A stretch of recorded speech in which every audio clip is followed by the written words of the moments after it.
കുട്ടി പോയി ഏകദേശം 1 മാസം കഴിഞ്ഞാണ് തിരിച്ചെത്തുന്നത്. പക്ഷെ തിരിച്ചെത്തിയപ്പോഴും ഞാൻ ചോദിച്ചു, പോയ കാര്യം നടന്നോ? പറഞ്ഞു, ഇല്ല ടീച്ചറെ, എനിക്ക് ആ ആശ്രമത്തിൽ കയറാൻ പറ്റിയില്ല. പക്ഷേ ഞാൻ അത് കൂടാതെ ഒരുപാട് അമ്പലങ്ങളിലൊക്കെ എനിക്ക് പോകാൻ ആഗ്രഹം ഉണ്ടായിരുന്നു. കുറച്ച് അത്യാവശ്യ അമ്പലങ്ങളിലുമൊക്കെ പോയി.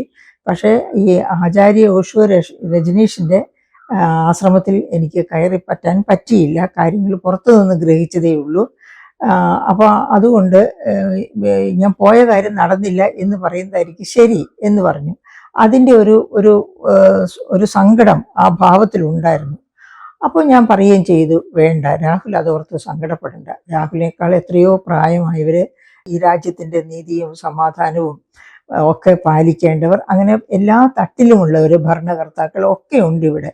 അവർക്ക് ആർക്കും ഇതിൽ അസഹ്യത തോന്നില്ലെങ്കിൽ അതങ്ങനെ തൽക്കാലം നടക്കട്ടെ.